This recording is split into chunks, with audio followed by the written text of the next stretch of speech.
Hey, welcome back. So guys, as part of the session, right, let us see how exactly we can read the data from a JSON file. Earlier, you are reading the data from a CSV file. Now I just want to read the data from a JSON file. So here, I'm just defining test data 2 dot a JSON.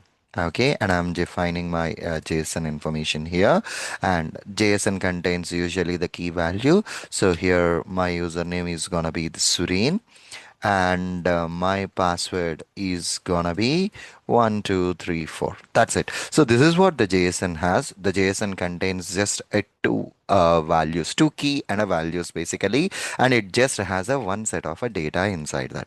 Now I want to use this data in the program, so let me copy this particular basic program and let me put it here, and I am naming it as read JSON1.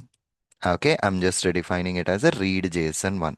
As part of this particular one, I don't want this, parser and all those things. And here, delete this particular chunk and, get this particular line of a code.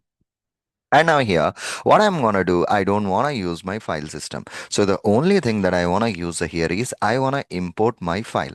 Okay, so I just wanna get JSON data, import a JSON data from the file that you have created. So ideally, it will be inside the tests folder, right? Inside the tests folder, and the name of that particular file here is a test data 2.json.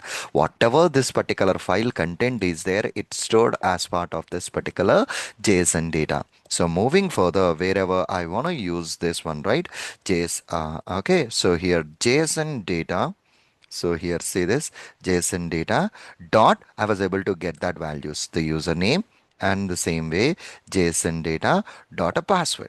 Perfectly all right. I was able to retrieve this, and when I run this program, my script is executing successfully with that particular data. Perfectly all right. So as of now, in this particular JSON, you have only one set of a data. Consider that you have an array of a data. So how exactly we can deal it? The simple way how we have handled the CSV file using a for loop and as well as a for each loop. The same concept we are going to apply it here, that we will be looking at as part of the next session. Okay. Thank you very much. See you again. Bye bye.